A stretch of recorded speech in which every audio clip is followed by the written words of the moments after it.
Salut tout le monde, j'espère que vous allez bien. Bienvenue au Bim Talk pour une nouvelle vidéo sur le thème du mariage. Let's go!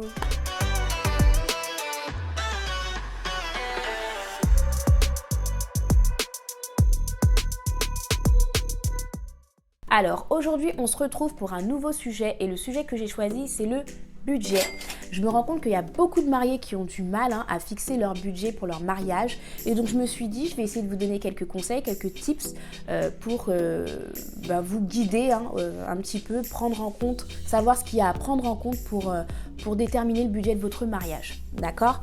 Donc dans un premier temps, il faut savoir vraiment que chaque mariage est propre à chacun et vraiment ce sera selon vos critères, vos envies, selon vos goûts, selon aussi votre niveau de vie que vous pourrez déterminer le budget de mariage. Donc c'est bien beau de regarder le mariage de l'autre sur Instagram, mais ça ne veut pas forcément dire qu'on va pouvoir le reproduire. Clairement, moi, c'est primordial quand je vous dis votre mariage doit vous ressembler.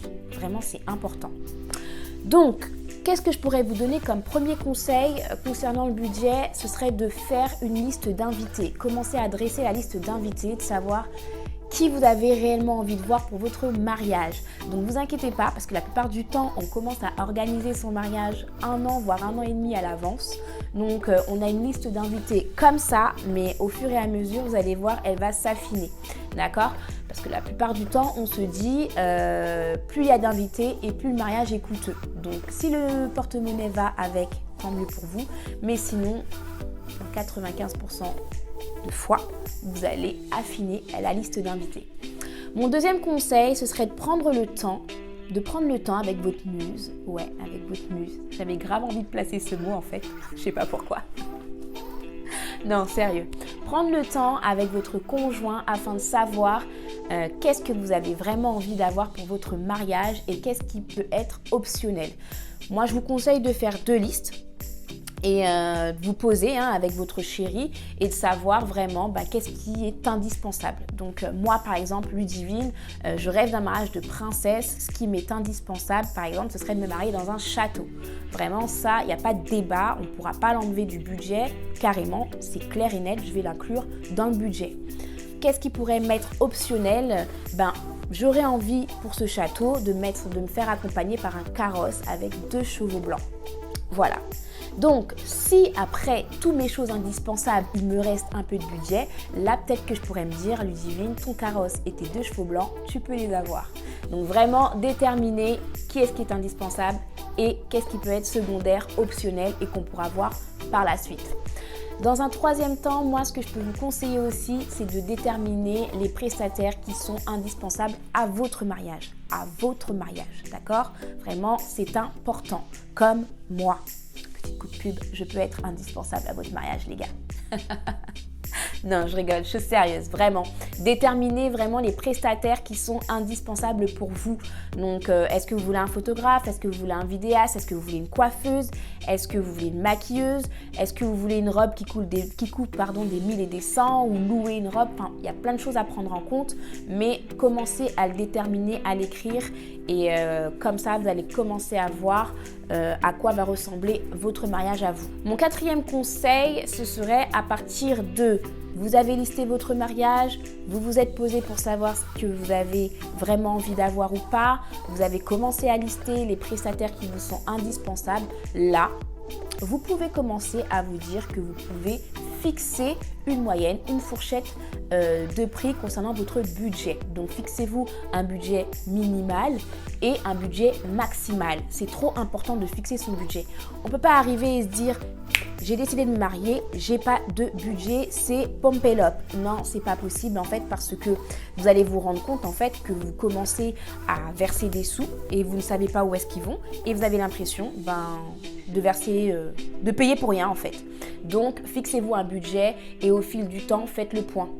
Tous les mois si possible de savoir qu'est-ce que vous avez déjà commencé à verser, qu'est-ce qui vous reste aussi à payer. Voilà, c'est important. D'ailleurs, le rôle d'une wedding planner aussi, c'est de gérer le budget des mariés. Donc, prenez le wedding planner. 5e conseil que je pourrais vous donner, ce serait franchement, après avoir déterminé votre budget maximal, si vous avez la possibilité c'est pas obligatoire, mais franchement la plupart du temps c'est bien, c'est d'avoir une marge, d'accord? Donc vous avez déterminé votre budget maximal, mais essayez d'avoir une marge de 5 à 10% en plus pour les imprévus. Et en plus de ça, nos envies, elles évoluent.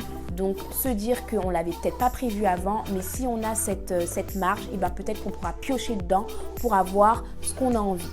D'accord? Donc voilà, je pense que c'est vraiment les 5 conseils que je pourrais vous donner. Est-ce que j'aurais un 6e conseil à vous donner? Beaucoup de mariés maintenant ont envie de partir directement après le mariage en voyage de noces. Donc pourquoi pas l'inclure directement dans votre budget du départ, et comme ça, c'est pas forcément un coût en plus. D'accord? Ce serait peut-être mon 6e conseil, parce que c'est peut-être mieux de l'avoir inclus directement que par la suite. Donc je vais essayer de vous réénumérer les conseils pour essayer d'estimer votre budget. Tout d'abord, listez vos invités, commencez à lister vos invités, faites le point avec votre chéri pour savoir qu'est-ce qui vous est indispensable, déterminez les prestataires que vous avez envie pour votre mariage. 4e point, commencez par rapport à votre porte-monnaie, comme je dis, de savoir quel est le budget maximal que vous ne voulez pas dépasser. Et 5e conseil, par rapport au budget maximal, prévoir 5 à 10% en plus pour les imprévus, pour d'autres envies ou autres. Et le petit 6e conseil, ce serait si vous comptez faire votre voyage de noces directement après votre mariage, faites-le inclure dans le budget dès le départ. Donc j'espère en tout cas que ces conseils vous aideront, que ça va vous permettre un petit peu de voir un peu plus clair concernant la partie budget, même si je sais que c'est très complexe. N'hésitez pas à me mettre des commentaires, comme je vous dis, je suis super présente. Posez-moi toutes vos questions, je pourrai y répondre. Si vous avez des sujets que vous voulez qu'on aborde, vous n'hésitez pas, venez me voir en privé, écrivez-le sur les commentaires et je les aborderai sans souci.